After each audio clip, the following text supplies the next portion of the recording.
Hello and welcome to the Rhythm Changes podcast. I'm your host, Will Chernoff, and I'm recovering from jazzfest. I'm trying to get some sleep. I'm trying to get back on my daily, weekly situation. There's been so much stuff that I've tried to gather and share with you over the last week or two, and it's been such a gift.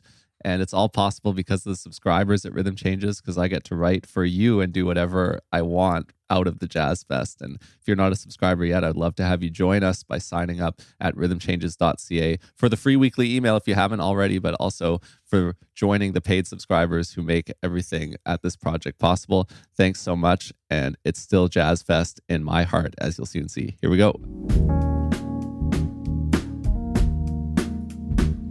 All right, so in particular, this one goes back to the Sunday night in the first festival weekend where I played at a jam, and I just got to hear so many of the best drummers and bass players from my era in Vancouver jazz play, one after another, including from the host band, and both of our guests today were part of that. I'm so honored that they made some time to do this while they were back in town from Montreal, so here we go. This is a good one.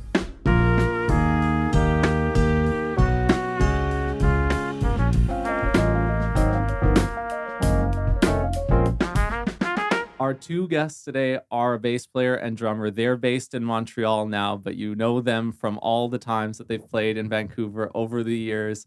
In my opinion, they are the great rhythm section of my cohort generation here, so it means a lot that they took the time during the Jazz Fest to spend with us. Please welcome the Rhythm Changes podcast, Eli Davidovici and Mili Hong. Hey, how you doing? Hello. Welcome. We had a late night as of when we were recording this last night, and it was a wonderful night. What can you both share about what went down last night? Yeah, well, Mili was not officially a part of it, but she was there and very helpful. Basically, we're on tour right now with Bellbird, which is Mili Hong and me, and our friends Claire Devlin and Allison Burik. And to sort of fill in some time while we're here in Vancouver, we booked this gig at Tyrant's Studios.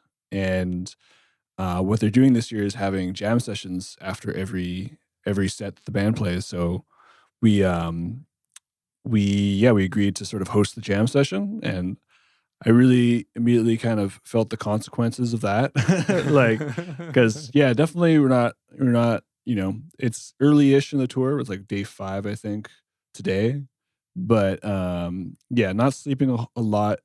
And, we had flown in from Winnipeg that day. So, like playing the set was all cool. When you're playing, it's like easy to kind of, just get lost in that. And then seeing everyone we hadn't seen for a while, it's really exciting. But then, once it sort of dawns on you that it's 11:30 in Vancouver, but 2:30 in Montreal, it's like, oh yeah, I really gotta find a way to stay with it. And also, I've hosted jam sessions very seldomly. Like I kind of understand the job, but it's like, you kind of it is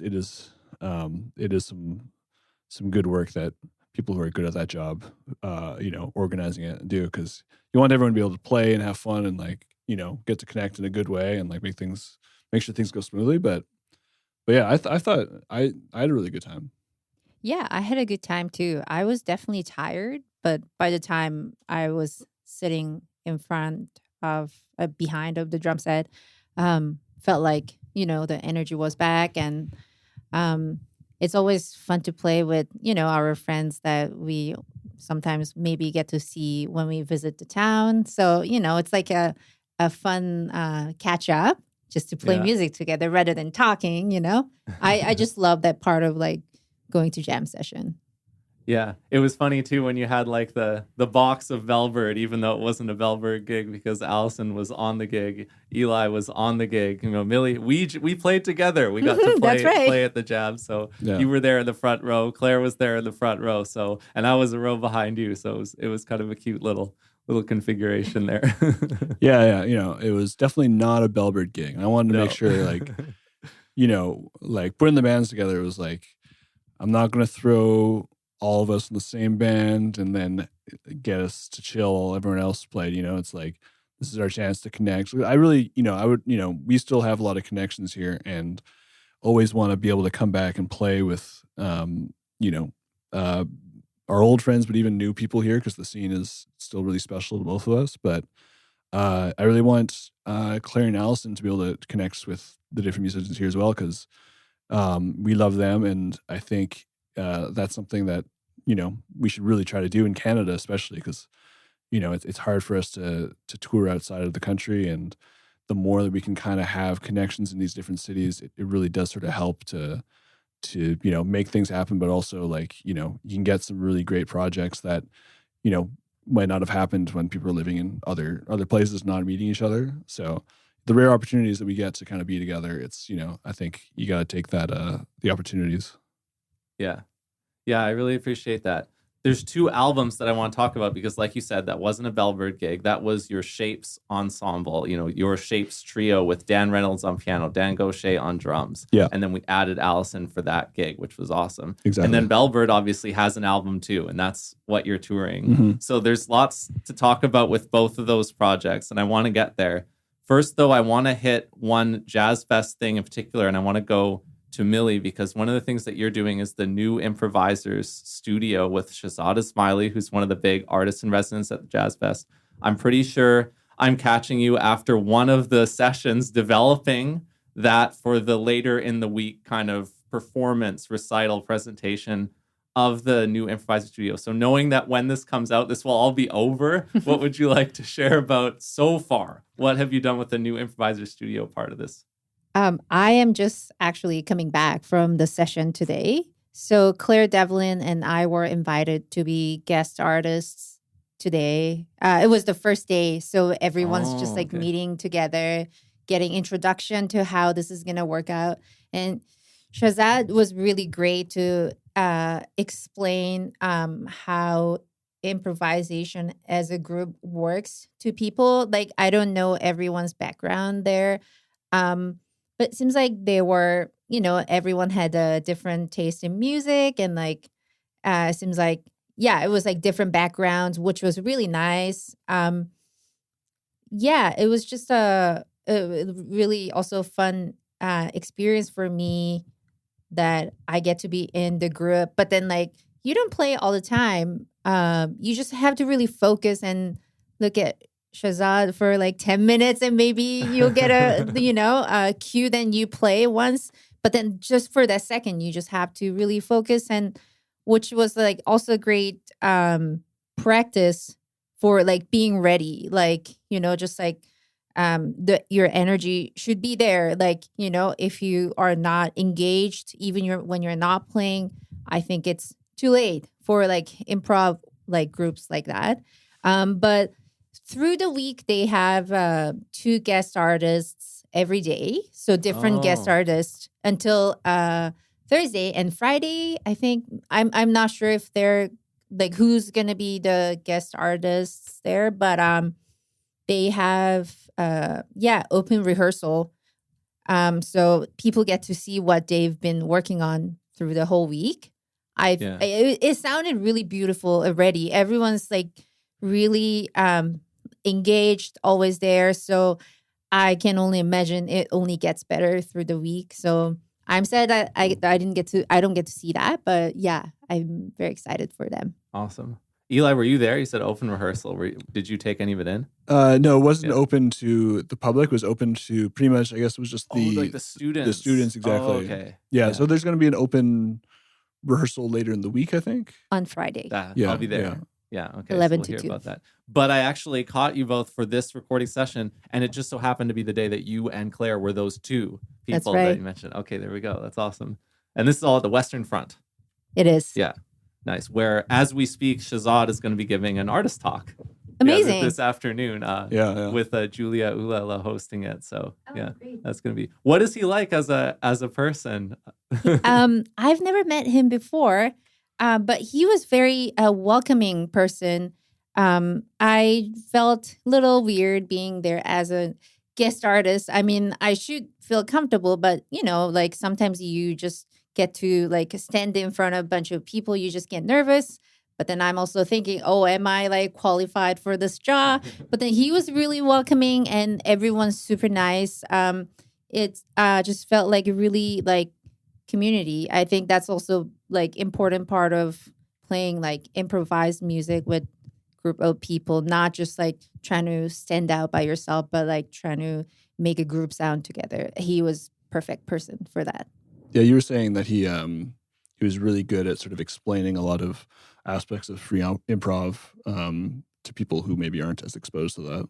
Yeah, that's right. He had a really great instruction for. I'm sure he will probably explain more later, but yeah, he was really good at explaining things to people who may not have experienced improvised music before. So like that way, I also felt comfortable because I wasn't getting for first 2 minutes. I was like just getting a little confused about different cues, but then like he was giving us like examples, like comparing to the life. Can't think of any specific example right now, but when I heard it, I was like, oh, I get it. Like it's like really nice. Someone explains hard things in an easier way that everyone understands. I feel like that's just really nice. Nice. Yeah, I look forward to the Friday experience there. I want to talk about the Shapes project, the album you could talk about as well, based on what we heard last night too. I mean, I guess the first thing that I would ask is just because it's such an interesting blend of improvisation, freedom, and just like the right amount of structure and still so much space for everybody to let loose. Like it was an amazing feeling from that stage at Tyrant. You know, you open up with a 10 to 15 minute, very free performance, and then all of a sudden you play a chorus of Body and Soul or something like that. Like I just wonder what you'd like to share about that. But from my perspective, my question is just like, well, what do you or how does that band, how do you prepare for a gig like that? If like to what extent, or like what goes into before it all goes down? How does it get prepared for you? Yeah, that's a good question. I mean, so me and I've played with Dan Reynolds with sort of different versions of my Shapes music for years now. I think I started writing the music in 2016, and I was really thinking about ways of writing that was like sort of giving that room, like you said, for a lot of improvisation and like kind of trying to be, minimal on the structure. Like the structure can kind of be given by the context of like the performance. But also when it's a totally free performance, sometimes it's nice to have some sort of direction, and it's really fun to sort of find different ways of, deciding what that direction could be. It could be, a multitude of different things. And so Dan's played a lot. I played not this music as much with Dan Gaucher, but in the past I've, played with him a bunch. I've always loved his playing. I actually, one of the first jazz records that I guess I would say like modern jazz records that I really connected with, in like in a way where I totally got it and I totally felt something really powerful was his October Trio record with Brad Turner. It looks like it's going to snow. That was when I was like, still in high school, and was learning jazz and getting really into it and learning how to improvise. And where me and Stefan Thorderson were hanging out and we just like listened to that record, like didn't even talk to each other, listened to it all the way through, and like just felt that vibe and like improvised with each other. And like I think there's some sort of really kind of special like eureka moment of like, oh, like, we don't have to think about this too much. We can just sort of do it and, experience sort of communicating, with the tools that we have. We're still kind of figuring out how it all worked, like learning music and then improvising. But anyways, that was like a really great moment for me. And I've gone to play with him since, and I've always loved his playing. And then we played a gig in February, the two Dans and me, at Frankie's. Tim Reinert put that together. And yeah, we rehearsed a few times, and I took, in this case, all the pieces that I brought, there was zero pitch material. So basically what I had was charts that were all the instruction had to do with either rhythm or sort of contour shapes. So what we would see is like kind of what you see when like a percussion chart or something where it's like you have little sort of X articulations and maybe some stems and things sort of showing you what it might sound rhythmically or in terms of like the contour, like, which direction things are going. And I had a few different pieces that have different sort of ways of organizing that. And for me, it was like, it gives a lot of freedom, to the musicians to figure out like what, what pitch that is going to be. And then with that, there comes a lot of risk, like whenever there's free improv or any sort of big improv, that risk of like things not going the way you expect them to, is always there. And that's what's part of what's so great about it. So we checked it out in a couple of rehearsals, and we sort of like talked about ways of approaching it. It turns out Dan Gaucher has a lot of music that he writes in the same way. So back on that gig, we played one of his, and that was really fun as well. And because we're on tour right now, we did not rehearse for this gig last night at all. We talked about maybe doing it on the day of, but me and Ali were like, no, let's like take our opportunity to chill for like a few hours. And we showed up like an hour, 90 minutes before the gig, and set up and like run a couple things, and talked about it. But when we were playing, I was like, let's not overdo this. It's like, it's going to be, it's going to feel good on the gig. I know. And, I knew ahead of time. It was like, that gig it was super fun in February playing with the two Dans. And it was really cool playing that for a crowd of Frankies too, because we played standards, which with Shapes until then, really, I've never really done a Shapes gig with standards. It's always been like my tunes that are more like tunes with pitch material, but this was like all non-pitch material music I'd been writing. And what I did was I structured the set in terms of like, we will play these compositions in this order, but I also had a list of tunes of standard material that we all knew and loved. And it was sort of like, throw that in whenever you want, like, I'm not going to say, let's play Body and Soul at this point, but if you hear someone playing Body and Soul, you can play Body and Soul with them too, or you can do whatever else you want, because I trust them. Like, they're such great listeners. And they're also going to, I know they're going to push me in ways that are going to be like super exciting and not be, my, like, this isn't my like whole design. I'm not the one sort of, making the music happen. I'm just sort of instigating a little bit, but it's really a group sort of collective thing. And yeah, I knew that Ali, Allison's such a great improviser and a really cool energy. And, it's, I have a relationship, musically with all three of them, but really cool to add Ali to Dan Reynolds and Dan Gaucher, because they'd never played before. And yeah, I mean, I knew ahead of time it would be really a super fun connection. So yeah, that was like, I think, a pretty successful experiment. I think so too. Cool. I think I want to hear a little bit more about the Bellbird tour then, because you're right in the middle of it. Mili, I'd love to go to you and I want to talk about the Bellbird album too, of course, but just about the tour experience so far. Like, talk about where you're at right now, how it's been going, how it's been feeling, the hangs, the shows, whatever you want to share about how the Bellbird tour is going. Yeah, it's been really great. I mean, it's like early in, so we are not too tired yet, but like tired enough, like, every night we're like, let's just go to sleep, Instead of like going out and partying more. Exactly. Or listening to more stuff. Yeah. So we started the tour in Ottawa. We played a house concert at Claire's parents' place, which was really nice. Really fun. Just a backyard, like small crowd. It was really nice. And the next day we played on the main stage for Ottawa Jazz Festival, opening for Trombone Shorty. Oh, okay. Yeah, that was great. That was a really nice day too. Like, the weather has been like really not great, but that day it cooled down a little bit, so it was just really nice for us to play.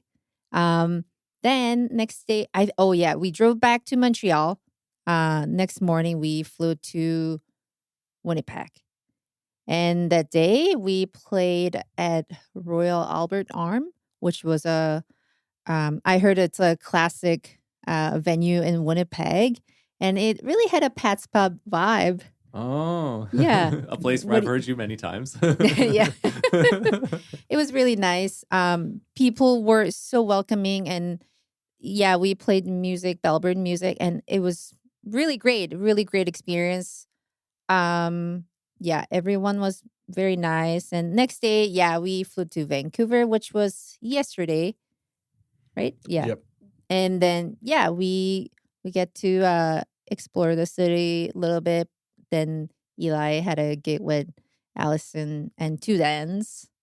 And today Claire and I had workshop. Yeah, and then we're going to Victoria tomorrow to play at Hermes. Then what's next? Back to Vancouver. Oh, right. Then we were playing, in Vancouver at Ocean Artworks. Yeah, that's right. And then next day we're flying to Edmonton, playing at Yardbird. And then next day we're driving to Calgary, playing at Cornerstone Cafe. And we're flying to Toronto. Then I forgot the name of the stage, but we're playing. It's an outdoor show, yeah. Right, outdoor stage. Then a couple days later, we get to go home and play for the Montreal Jazz Festival, which is great. And then maybe a week after, I think, there's like a bit of term. Yeah, a few days after the Montreal, we're going to go out to the East Coast. Yeah, and then we are invited to play in Halifax Jazz Festival, but we also set more shows on the way to Halifax and coming back. So yeah, I think it'd be the second part of the tour, no more flying, but lots of driving. I feel like it's going to be exhausting too, but I'm very happy to be part of this group. And it's just really nice that you have friends that you can share things musically and personally, just feel comfortable. And yeah, like for this tour, we also have some materials that from our DIY residency a month ago that we co-wrote tunes. Like it was collective tunes. So we're like premiering those tunes. So like it's a little challenging, but honestly, it's been like a learning curve for myself, and it's been great for me, at least. Nice. You have anything you want to chip in, Eli? Yeah. I mean, on that residency, it was like that was a really great thing for us because our first record, we kind of all had written two compositions, two pieces of music each, and had sort of brought it to the band and arranged it a bit together. But it's kind of that classic thing of having your own book of material and you bring it to a band. It's very common in jazz groups because it's hard to have a band to play enough together to write music together. It takes a long time. But we kind of planned to do this residency, but didn't get funding right away to go to do it in an actual like center. And we are planning to do that this fall. But we had booked off this time, so we were like, why don't we just do like a DIY sort of thing, like at our houses, any sort of rehearsal space that we can get a hold of. And yeah, we wrote music. We were like really talking about wanting to write more collectively, like write as a band, like maybe bring in like an idea, but not bring in a full-fledged piece, and figure out how we can put it together as a group. And yeah, it was honestly incredible. It was a really great experience and super successful in a way that, I know it's so hard to find that time with other people, to have like a full day with each other to rehearse for like, a week or so or for a few days. But it's so valuable if you can, because you even though it was a lot of time, it's like, and when that residency starts, you're like, oh, we got so much time. We're going to write 100 songs or whatever. Like you really only like, coming out of it, we have 3 or 4 like pieces that we're going to play on this tour coming out of that. And like, they're like full pieces, and they're, they really, sort of show a side of the band that the stuff on the record they released don't yet. But like I think if we want to make it our next record and we wanted to make it all, all that material, we'd probably need 1 or 2 more of those residencies, or the equivalent of that, because it's it's good to just sort of like let things take the time they need, and then you you get material that's like really different from stuff you've written before. Because we're all like composers in our own right, and like have a lot of music we could bring, but it's cool to have music that's like definitely this is like Bellbird. It's not Claire Devlin, Eli Davidovici. It's a group thing, and it's it has its own sort of identity, which is really exciting. Yeah. So I have this question. I'll throw it to Mili first, but either of you let me know what you can say about this. I was in a 4-person band. I got to tour around on the folk side a little bit. We were a 1-car band. I have a feeling maybe you are as well. In our band, I would have said that the Gabriel, my friend, violin player, he was like the agent. I was like the manager, and the singer-songwriter was like the face of the band, and he's like a generation older than us, and the drummer was like the glue guy holding everything together. But I'll just focus on one of those roles. Like, does Bellbird have a booker? Does Bellbird have a particular tour manager? Is it done by committee? What's the vibe like on that front? Either of you can say. Yeah, I would say if it was one person, I think Claire would probably get the award, because she's on it, and we owe her for a lot this tour specifically. But I've done a bit of that. I'm kind of working on some stuff in the future for following tours right now, and we do things a lot pretty collectively. But yeah, it's interesting how certain roles kind of develop. I think what's great about Bellbird more than other collectives I've been in is that it is honestly like very like we share the load really well, and we use the strengths we have really well. When it comes to sort of admin and organization, I would say that Claire is super great at that. I agree. Okay. Yeah, it's ultimately, even if it's done by committee, there seems to be like when a question comes up, there can be like one person that you turn to for a certain type of thing, right? Depending on what that thing is. Yeah, I think me and Claire will have the discussions when it comes to when we're kind of doing math on things. Me and Claire will be we won't disagree necessarily, but we'll kind of get kind of deep into the weeds of that stuff, where I feel like Mili might be a little more chilled out about that stuff, and focused on other aspects of the work that we're doing when we're putting stuff together. But there's a lot of I'm the kind of person who likes to respond to things right away, because I get really anxious when I don't. And not everyone in the band is, but me and Claire will sometimes just be the first people to get to something. And so, it's like there's a lot of, in the Bellbird chat, you see a lot of just like long sort of like decisions being made between me and Claire, and then Mili and Eli will get there a little later, and if there's anything they need to change, we have to kind of go back to talk about it again. But I think we're pretty good at not jumping the gun too much, and making decisions that the other people in the band don't feel like they want to do. I think we have a good balance. I am a little behind and slow of everything, so I just wait. I don't like jump into the things, even though I have an opinion. I'll just like think twice, like 3 times, just make sure that I don't say anything doesn't make sense to everyone. So I will usually wait. And definitely Claire and Eli are hustlers, like business people in this band.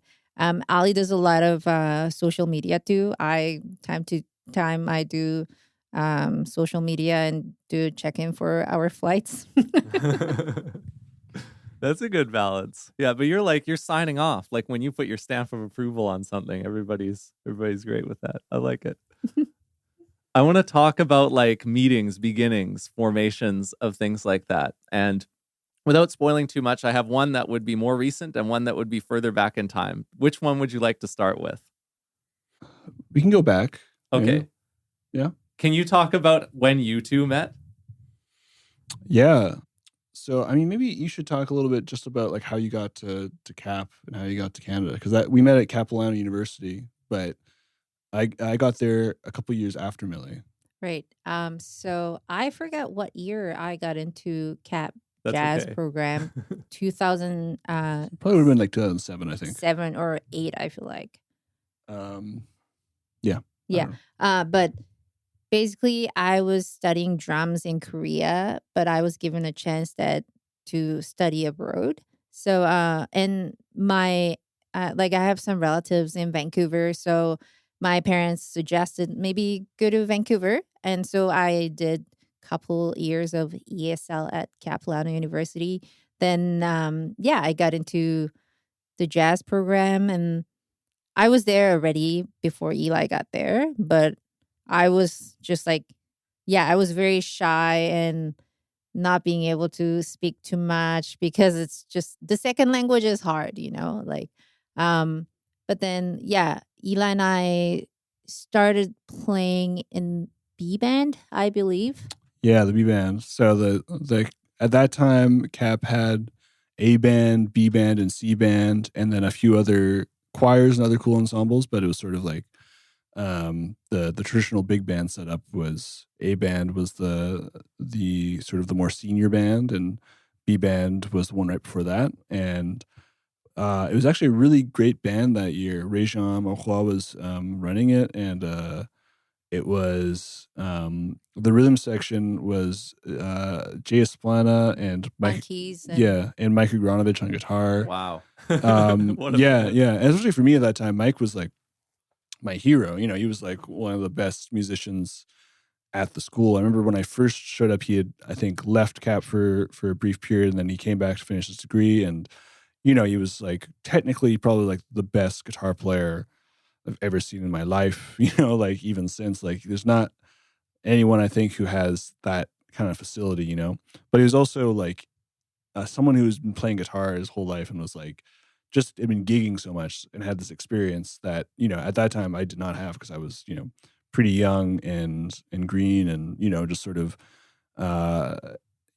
just like getting into learning more tunes and learning the music and everything. And he was a super generous guy, and like very sort of like he had like a fire in him, that I think motivated all of us. And so did Réjean too. And Oh, yeah. that band has like a pretty intense experience. And that was the first time really me and Mili got to play with each other, on a regular basis. And yeah, and that whole year, like we played a little bit outside of that band, but it was, that was the main thing. And, we weren't like super close, we were like friendly and stuff, but like we're still kind of running in different circles. I think at the end of that year is when I joined Leo Bay's group. Oh. Another great piano player and composer, and an amazing arranger. And that was when I really got to hang out with Leo and Mili more. And then the following year is kind of when we started that band Amoeba, which was also again with Mike Agronovich and Stefan Thorderson, I mentioned earlier. Violin player, right? Yeah. Stefan was violinist. He played piano for a while, but in that band he was playing exclusively violin, I think. Yeah, and that was one of the first jazz groups that I was in that was like felt really like super exciting, and like one of those things when you're all young and you're all like super into pushing the music and kind of on the same page. At that time I still think Mike was like the special sauce. He was like so much he was like so much more experienced than us, but like it was like when I've listened to extra recordings of that too, and like it's so weird because it was like 12 years ago or something, and like I was still figuring out a lot of stuff, and I can definitely hear that myself. But as a band, it has like a sound, and like it really kind of worked. Like the guitar underneath the violin had like this really kind of unique texture to it, and like Stefan had a really intuitive way of like playing a melody, and I think we kind of had something going that was really kind of fun and exciting. And that was kind of how we got that, and Leo's band was kind of how we got sort of closer as like people and as musicians. And at that point we were just really close friends. I don't really we started seeing each other until I guess the winter of that year, like February 2020, 2012, Mm, 2013. I don't know. All the numbers are February blurry for me. 20, Okay. February 2013, I think, because I feel like it's been 11 years since we've been seeing each other. Okay. Anyways, yeah, it's a long time ago, it feels like. Yeah, and kept playing with each other, obviously. And for a while, I felt like I was exclusively playing in bands with Mili on drums. I mean, yeah, at that time, I guess Andrew Thompson was the only other drummer I was playing with, like, super regularly, especially in, like, our cohort and our age group. And yeah, it was... yeah, it was a cool time to play a lot with, like, my closest friends and peers, including Millie, because we developed so much, of our musical sort of language together that now, uh, between a bunch of people in that cohort still, but definitely between me and Millie the most, because we've played the most with each other over the years since. A lot of that unspoken musical sort of chemistry is really was really developed during those first couple of years of, like, playing with each other all the time and listening, listening to music together. Remember the closet? I was gonna say there is a one practice room at Cab. It's like in one of the piano rooms in the tucked in corner, very far left. There's a really tiny Oh. concrete closet, and we used to play there all the time.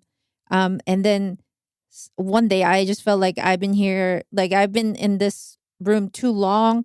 And what if like a bear attacks us? What am I gonna do? There's no way I could climb up. It was really a tall ceiling, but there's no ladder or anything. So I think at some point I've been thinking about crazy things about this room because I've been there too long, playing too long.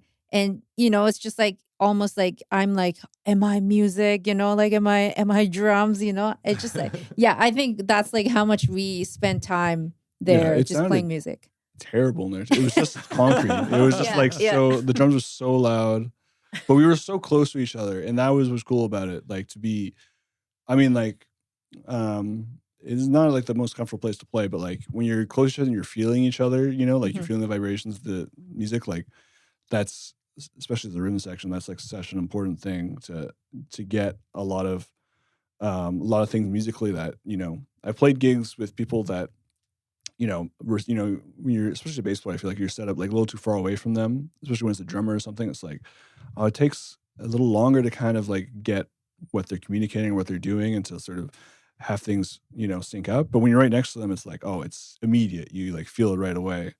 And yeah, to have like a lot of time doing that, that was the value of that room. And I'm glad that we're not playing there anymore, but I'm glad that too. was a special spot for That a few years. there was a time for us that we would do that. We would be able to do it. So yeah. I used to hear you play so much at the Tangent and at Prez House too, a number of different times. I would say those are the two venues that I associate with you so much. Yeah. Yeah. Tangent was, yeah, probably my favorite venue in Vancouver for a long time. Yeah, it's crazy to remember. The first gig we played there, I think, was with Ihor Kukuruza. Tangent? Yes, That was the Really? very first Tangent gig ever, wasn't it? Oh It was my on the God, it was the yeah. It first was one of. it was the first Wednesday, I think, because Oh. Yeah. Andrew Miller had been booking it at first, and that was only on a Sunday, I think. And then they added another day of jazz, and that was when, maybe it was a Thursday actually, not Wednesday. And that was when Dave Blake started booking those. And yeah, and I think he had got Ihor to do the first one, and we had sort of been playing with him a little bit, so he asked to do it. And I remember I uh dropped my bass. I had two basses at the time, and I had one that I was really not playing that much, which ironically is now the bass that I play all the time. Is my bass in Montreal. And I have another bass that I also love, but at that time I was the one I was playing at Cap. I was bringing to school, and we were in a hurry, like loading the car, and I had one of those bass buggies, and I just like tried to use it as a stand for like 2 seconds, because I was like, it it kind of can work as a stand if you hold it in a certain way. You should never do it because of this story. But like I was like, I gotta open the trunk, put it here, turn around for a sec, come back, and it's falling onto his front, and I see it just like clunk onto the ground. I'm like oh fuck. I like pick it up. I'm like, I gotta take it to the practice room and check it out, like make sure it's okay. First I thought it was fine, and then I realized like, oh, the strings are like pressed up against the fingerboard. And I look, and the bridge had been had impact with the ground, and it almost been broken through the actual like the belly of the bass. Like it had been pressed down to a point where it's obviously not usable, and had to get fixed by Gerard Samicha, who really unfortunately passed away this year, really recently, actually, I think a few weeks ago. But yeah, saved my ass so many times. And yeah, he eventually fixed it, and it was back good as new. But that night I had to play my other bass, which I was not as comfortable at the time. I had put these, I was like, at the time I had this like velvet, synthetic gut string sort of obsession. And I was like, these are the only strings that sound good. But I had steel strings on my, just like spiral chords on my other, or maybe it was, I think it was spiral chords on my other bass. And I was like, oh, this is going to be terrible. But I remember that being a really kind of special gig because it was really well attended. A lot of like our friends at CAP were there. Yeah. And I remember just sort of feeling a really good vibe. And a lot of, things you get frustrated about musically, like back then, like why does it feel good now and last time, or like why doesn't it feel good to play fast? Like it's so hard. Like it felt really comfortable. Mm-hmm.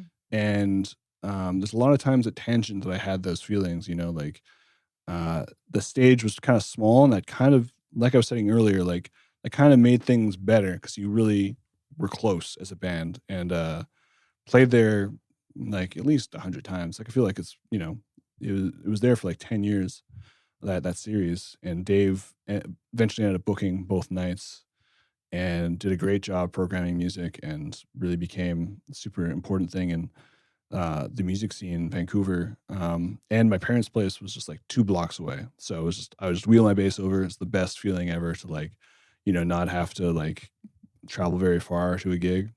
That was my memory of that being like really special. Do you want to talk about Presentation House? Presentation House.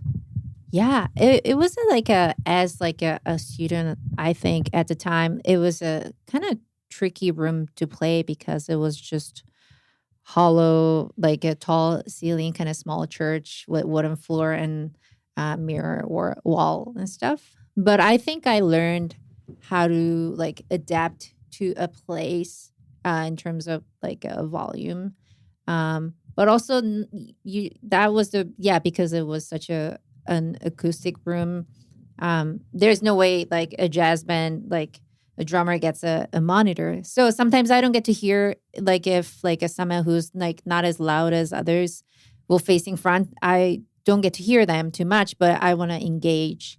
The only option is I play quieter. So like I learned how to play with intentions, like with quieter volumes. Jared Burroughs, was such a like generous, like he will give us like Presentation House gig like once a week. I feel like, and no, once a month. I mean, like we just get to play there a lot, and I learned so much. Yeah, I think Jared was really good about sort of having periods of time where he was like, okay, these musicians need to be playing more, and I want to kind of help them along. And he would sort of focus on you for a year or two, and then once you were kind of through that period, like he'd focus on someone else, and he was trying to support people the best way he could, and like by having that Presentation House series, it was like, it also, I think it's also the thing that's like people who are going out to Presentation House were the ones eventually playing there more because they were the ones kind of making the scene happen and creating that community feel. And it was a hard venture for him, because like North Van is great, but it's hard to get to if you're a student, and you don't live there. So to entice people to come after being at school all day to come to a gig on the North Shore, it can be tricky. But there are some really great, great times there. Like again, a series that went is it's still happening, right? Is it like a different? Yeah, I'd say once a month or so, it still comes up. Yeah. Cool. Yeah, I mean that's great. I think it's like Mili said, it's like it's a challenging room with drums for sure. But I think it's a good experience, to play in rooms like that, especially when you're younger, because you can have a great sound in one spot, but if you don't get to experience like the differences in different places, you're gonna hit that challenge somewhere else, and to kind of play in almost a bit of like a student's run, or like a place sort of made for students with students. You get to sort of experiment a bit and like learn from the mistakes you make, and kind of give each other feedback too. Clyde Reeve is another bass player, and a friend of Jared's, and amazing improviser, who would come and be like super, super nice and like really supportive, but also like really honest. Like, I played like a couple years ago, and like at 8 East, I think, and he just like came up to me, he was like, "I can't hear you." I was just like, "Oh yeah, second set I'll turn up." And it's just like, sometimes people just don't tell you that, and they're being nice and everything, but it's like, I really appreciate that honesty. Mili, going back to the tangent, is there any other tangent memory stuff that you wanted to chip in?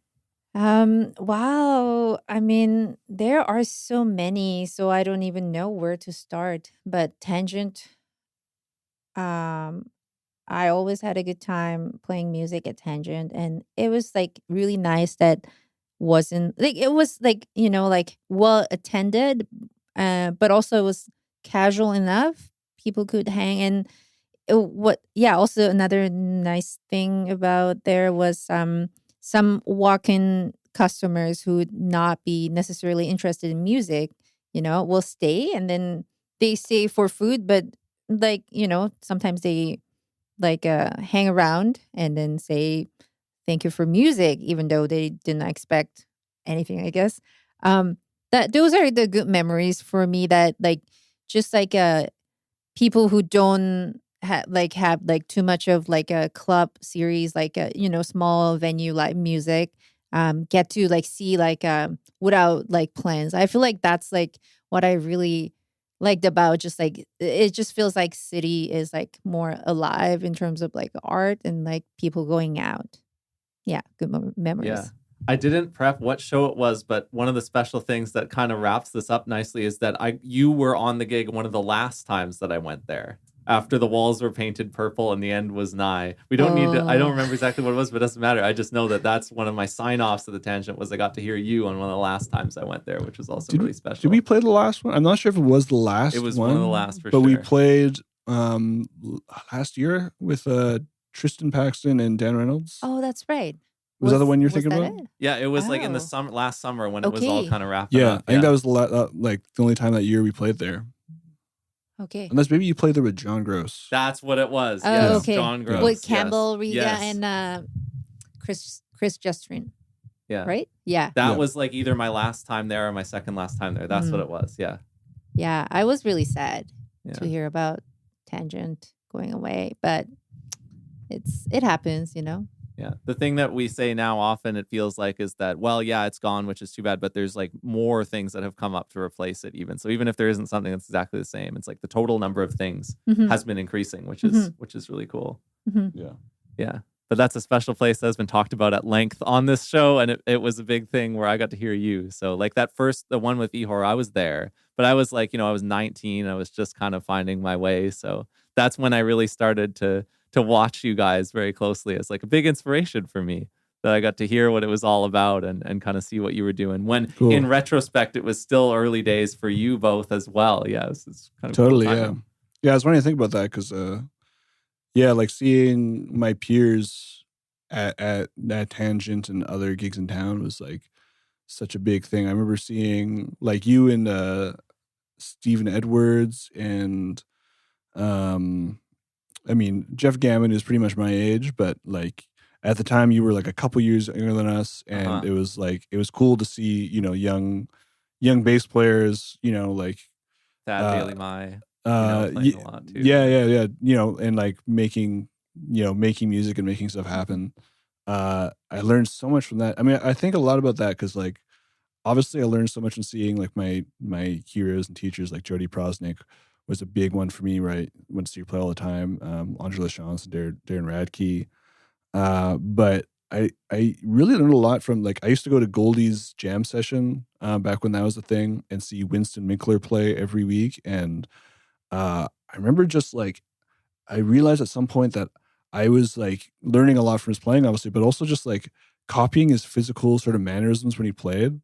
And I was just from seeing him so much, and then like looking at the mirror in the practice room was like, oh, I'm doing that Winston thing. And the same thing with seeing like James Meagher, like probably a similar thing for you and me because like we're only a few years apart, and James is only a few years older than me. But to me, like he was like, this incredible bass player who came back from Montreal and was like immediately playing this like playing bass kind of how I was hearing it, like someone that was like, that's how I want to play bass, but he's doing it like super well, and it's like such a it's such like a full thing already, and he was already like so talented and so sort of together as a musician and playing amazing projects that I was super excited to go and check out. I learned so much. I wouldn't say more than seeing my teachers, but so much to me that I felt kind of relatable because it was like someone who was close-ish to me in terms of age. Like in just a few years, I'll be that age, or, like that's kind of like sort of seeing what that next sort of stage in your development might look like sort of thing.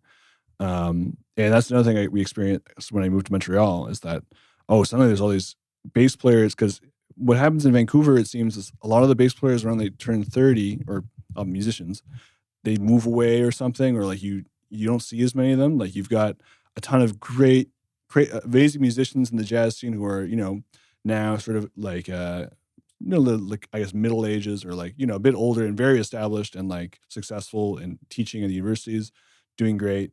And you have, I feel like fewer sort of like a lot of the young musicians at the school. Right now, there's a ton of really great young musicians in Vancouver, and then sort of fewer in that sort of middle category, that sort of young but sort of like 30s plus sort of stage. I think a lot of them end up sort of spreading out and going to different places. And when I went to Montreal, there were a bunch of them and a bunch of people my age and a little younger, a little older, who were like killing, like making like really amazing music that was like super inspiring, a little intimidating, but like I learned so much from that. That really made me remember, like those bass players who were my peers when I was in Vancouver that did the same thing and taught me so much. So like having those gigs at those spots were like so important. Yeah. What about from the drums? Do you have a similar experience with drumming peers or other drummers? And this sounds like there could have been two maybe points that would have felt different, like that early time right when you were arriving in Vancouver, but then also like once you're really going and you're playing with Eli all the time and other things. Any drummers that you feel in the same way? I feel like honestly, all drummers in Vancouver, like I mostly went to jazz shows.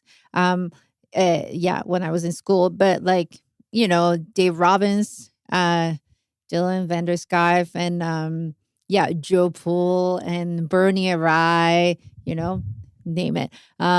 Those like people, I would just go to shows and I know it's gonna be great, and I learned so much. I'm like still like, when I'm in Vancouver, if I have time, I drop by their shows and just like love watching it. I also like little younger inside of me is like, like cheering for them. And this is great, like I just love the feeling. I still feel like that. But I guess even like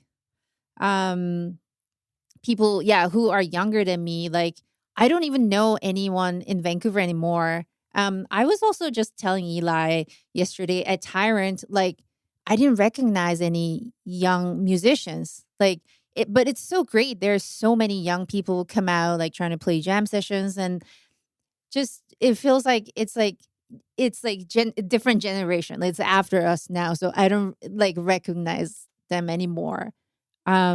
Which is great. Like I'd love to like discover more of them. Like I know there's Arvind, who is really great, doing great. And I just also met Biboye first time. He sounded great. There's like another person named Bella. She was doing really good. I just like cheer for them. Like it's so great. They should just like keep playing and keep practicing until you feel happy with your music and playing music with your buddies. Yeah, I think Gordy Lee is another young sax player. Is kind of like my our window into the Gen Z brain. That's so true. Get all my Gen Z memes from Gordy. I get a lot of memes from Gordy, and I try to understand. I am like discovering that new generation. Yeah. Well, of course you have a pass for like you've been in Montreal. Like you couldn't possibly know all these people, right? So it's that's great. right. Yeah, you lose your connections pretty quickly. Pretty quickly, yeah. Like each year, like we come back, we know fewer and fewer people, and this year finally was like, oh, I don't know anyone. Mm-hmm. So, I mean, that's a way back. That was the other thing that I alluded to, right? Was I was going to either say, like, how did you know when it was time to go to Montreal? Or even like, I mean, not necessarily your very first meeting with them, but when you met and became close with Ali and Claire, that was the other time period I was going to ask you to talk about more recently than what we were just discussing, for sure. Yeah.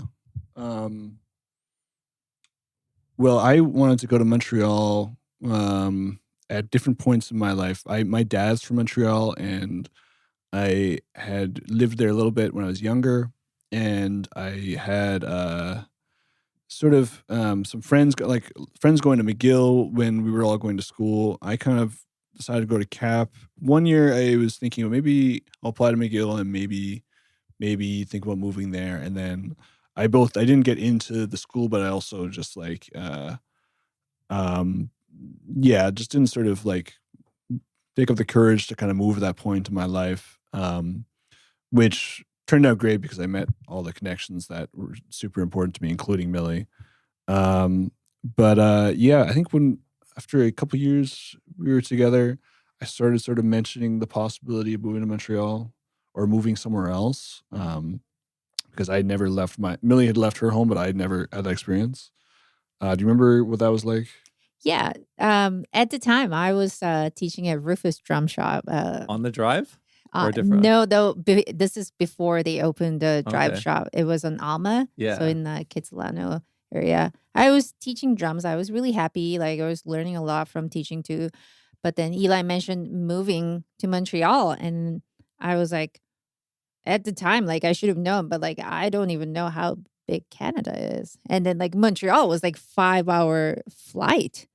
I mean, what? The country is this big? Like me coming from South Korea, you can drive from like most north of South to most north of South Korea to most south takes like 5-6 hours. Wow. So it's like very close.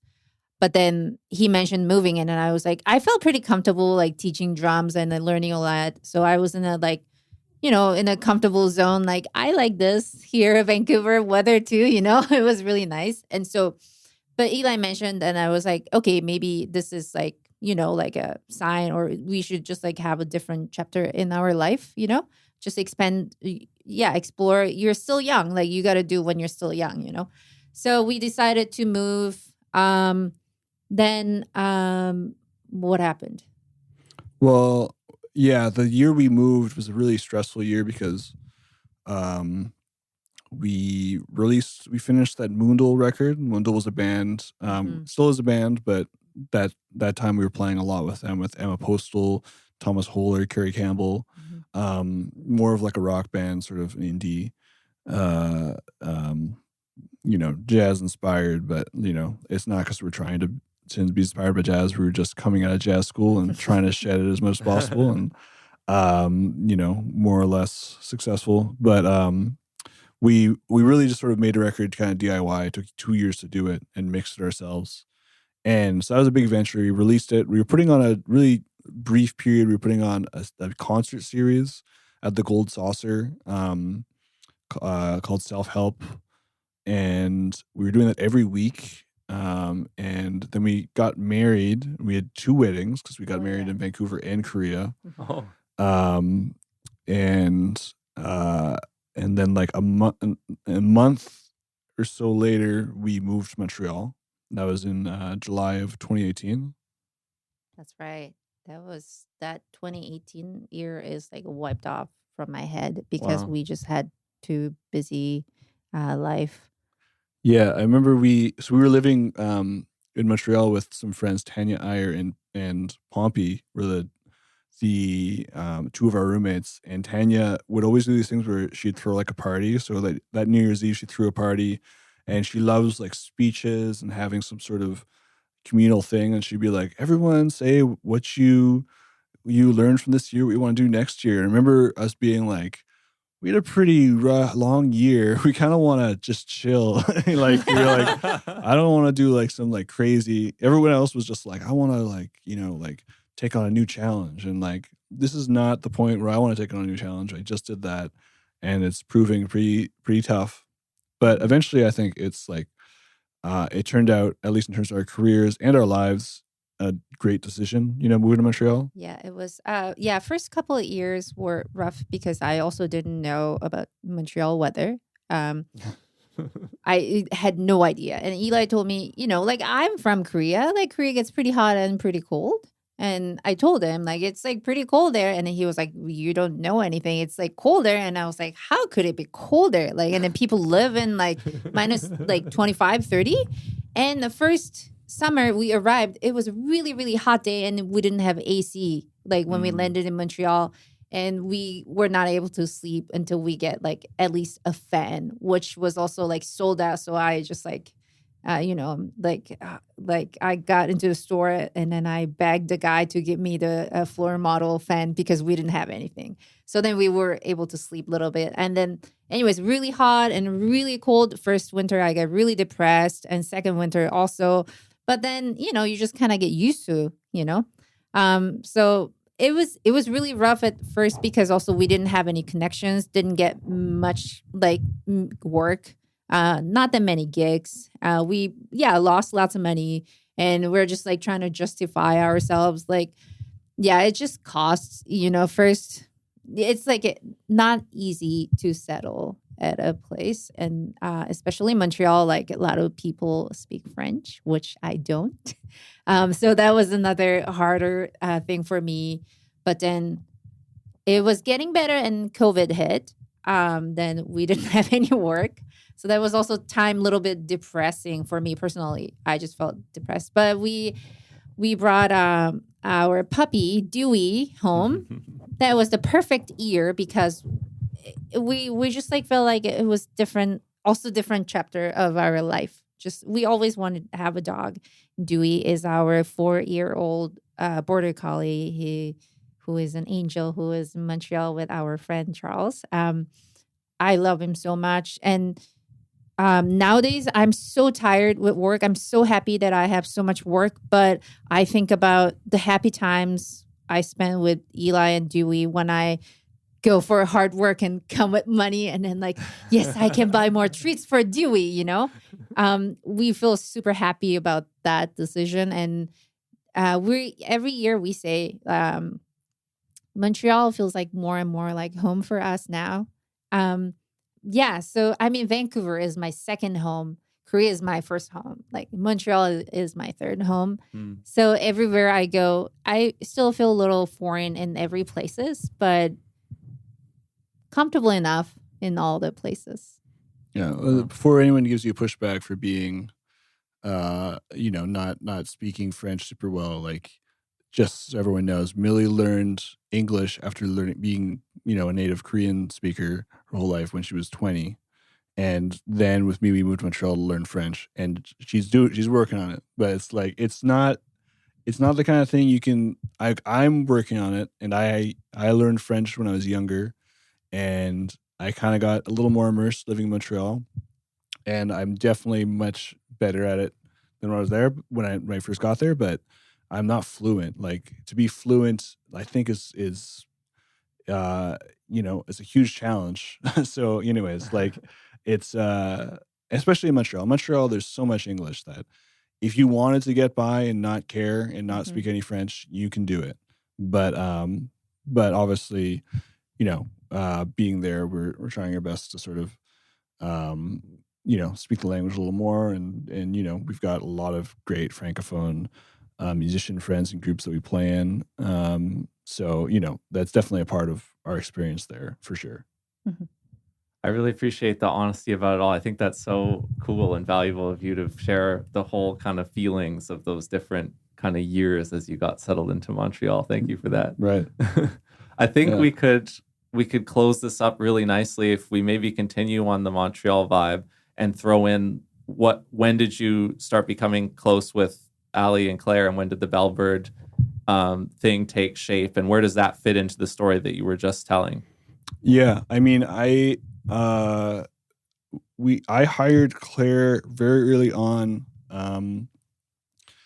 for a gig at Resonance Cafe in 2019, right at the beginning of 2019. And Resonance Cafe was an amazing venue that I closed a few years ago, and we miss it so much. It was the best venue I've ever been to my entire life, and that will probably be the case forever. Very special place. A lot of great music was made there. But hired Claire. Our friend Pompey had sort of suggested playing with her. She was amazing. We played a little bit ever since, but then the pandemic happened. We didn't really see a lot of musician friends, and then coming out of it, we had kind of like through online sort of stuff, had sort of like met Ali, who had married Claire in 2020, and they were living together in Montreal. And we actually, I met Ali in person for the first time with our dog Dewey, as sort of a way for them to meet the dog and for Dewey to meet some friends of ours. And then we were also starting to play that year outdoors a lot, just, because it was 2021, still kind of, like not 100% safe or cool to be playing inside. So we were playing a lot of these outdoor sessions with Ali, and Claire was kind of busy with other things. So we were, at first it was the three of us, and then we got an Ottawa Jazz Fest gig, or Claire did, and asked if we wanted to do it. And it was kind of a thing that worked really well because Ali and Claire could drive up with us to Ottawa and play for the festival there, play a house concert again at Claire's parents' place, who were super welcoming and let us stay there for a few days. And yeah, I mean, for sure, like right away, it felt like really comfortable, and it felt like really sort of fun bringing in music together and playing. But yeah, I think back to then, like it's come so far since then because, we got along really well, but now it's like they're our like closest friends in Montreal, like if I need anything, I think first about calling them, I've had bands with really close friends, but this has become something kind of like really, really special in terms of like really feeling like a big reason why I feel like my community in Montreal is so special is the two of them. Like if they were to move somewhere else, I would feel very sad and just to not have them super close, because they are such great friends. But also we're all sort of in, I think, very similar parts of our careers and our developments. And we're all kind of growing together, and it's a little bit of a cliche, but I really feel like we made our record Root in Tandem last year, and I'm really proud of that record, and it turned out really well. And I still, when I put it on, I still love listening to it because I think it turned out great. But I really feel that we've gotten better as individuals and a group since making it, and every time we play, the music is kind of stronger and stronger. And going on tour is super fun because we get to play it every night, and we get to sort of build on all the stuff we've been working on in that residency we talked about, but actually play it for people. And that kind of, sharing in person is kind of irreplaceable. Mm-hmm. Yeah. Also, gotta say, it's really handy to be in a band with two couples. Yeah, it's really nicely balanced. Yeah, And two married couples, because then it's less like you're at slightly less risk of one of the couples breaking up and ruining and making the kind of throwing a wrench in the whole band. But knock on wood. Is there anything else that we haven't talked about yet that's on your mind at this stop on your busy tour that you would like to mention or shout out or bring up before we wrap up? Is there anything you think? I think I've been thinking about this for a while. Since before we moved to Montreal, I was very skeptical of our move and wasn't sure if this is going to work out or not.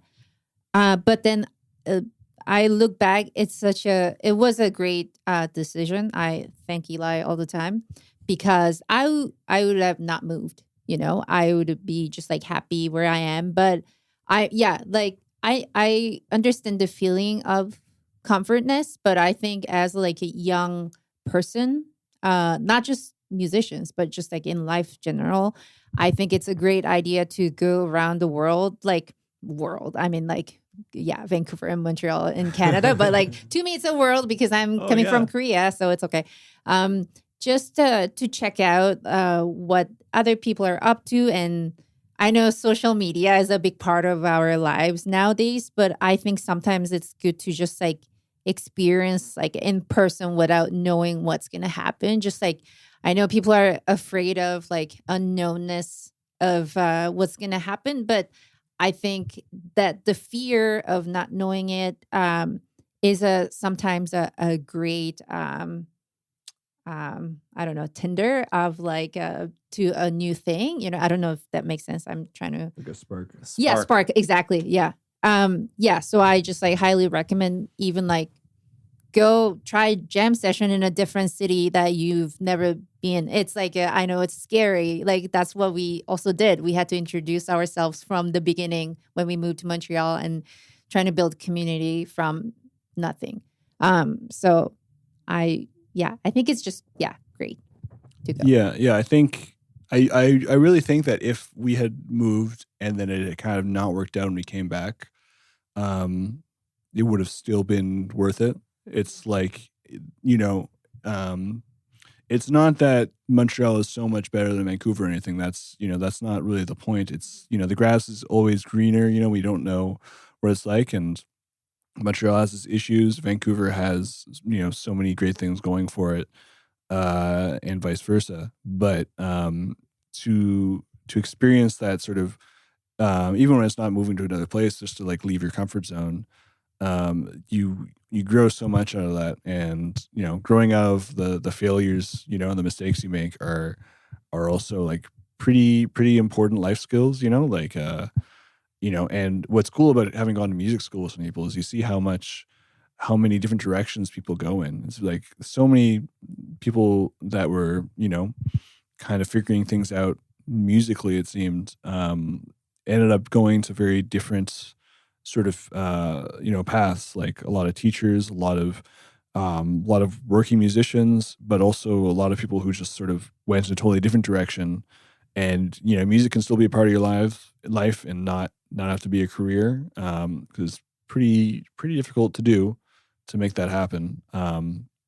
And part of why we moved to Montreal is a little more affordable, and that's part of why it's still doable.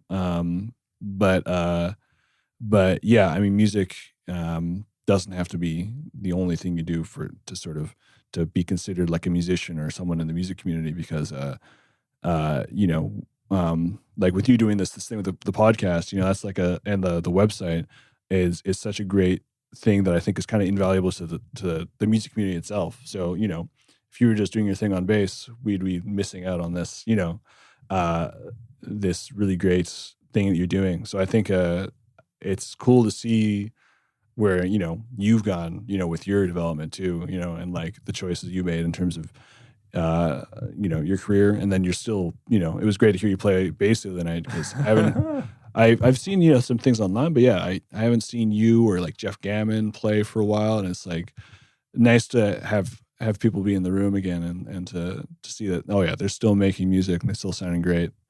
So that's pretty gratifying. Oh, well, thank you so much. I mean, I really appreciate you making the time for me today. Of course. I want you to know how important you've been to me and to so many musicians in our scene here and in our cohort, our generation. So thanks so much, and I hope you have a great rest of your tour. Thanks, Will. Thank you.